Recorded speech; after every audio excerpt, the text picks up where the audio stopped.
સાબરકાંઠાના હિંમતનગરમાંથી પસાર થતી હાથમતી નદીના કિનારે 500 વર્ષ જૂના બિરાજેલા સ્વયંભૂ ભોળેશ્વર મહાદેવ આ વિસ્તારના લોકો માટે આસ્થાનું પ્રતીક છે।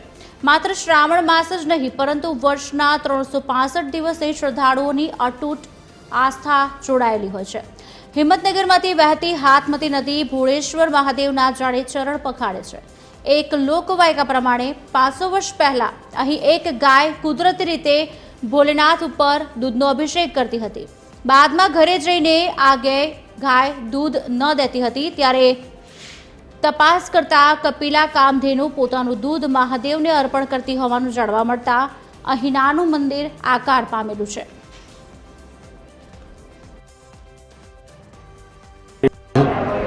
अगर नदी रे कांठा माथे वे बिल्लीनु झाड़ वे शमशान भूमि वे तो आ मंदिर स्वयं सिद्ध मंदिर कहवाय।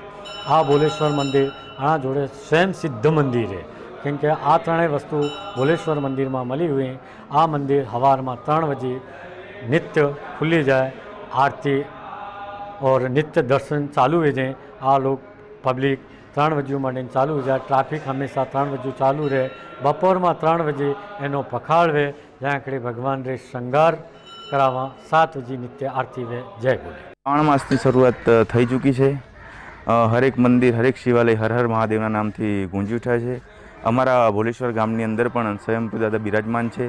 जेवुं के केदारनाथनी अंदर स्वयंभू जमीनमांथी प्रगट थयेलुं पत्थरनुं शिवलिंग है, एवुं अमारे पण अहींया गाममां स्वयंभू दादा प्रगट थयेलुं मंदिर है, जे मानव सर्जित नहीं, जमीनमांथी निकळेलुं छे। आजुबाजुना गामना लोको तथा शहरना लोको श्रावण मासनी अंदर आवीने अहीं दर्शन करीने धन्यता अनुभवे छे। अहीं 12 ज्योतिर्लिंगना दर्शननुं पण आयोजन करवामां आव्युं छे। તેથી હું બધાને નમ્ર વિનંતી કરું છું કે આવીને દર્શનનો લાભ લે અને 12 જ્યોતિર્લિંગના દર્શન કરીને ધન્યતા અનુભવે। ઘણો બધો મહિમા છે।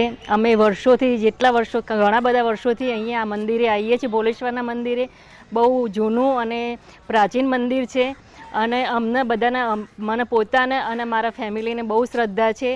અમારા મિસ્ટર છે બી દર શ્રાવણ માસમાં દરરોજ અહીંયા મંદિરે શંકર ભગવાનના મંદિરે પાણી જળ અને બીલી ચડાવવા માટે આવે છે। ભોળેશ્વર દાદાનું મંદિર 500 વર્ષ જૂનું છે।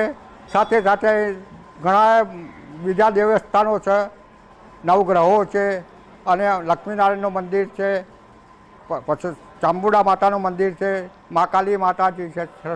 માતાજીએ હું 28 વર્ષથી માતાજીની સેવા કરું છું અને માતાજીની દયાથી અને ભોલેશ્વર દાદાની એવું અસીમ કૃપા છે, સર્વ પ્રજાજનો સુખી રહે અને સાથે સાથે આ મંદિરનો વિકાસ કરવા માટે સરકારે પણ સારો સહયોગ આપ્યો છે, તેમને હું આભાર માનું છું।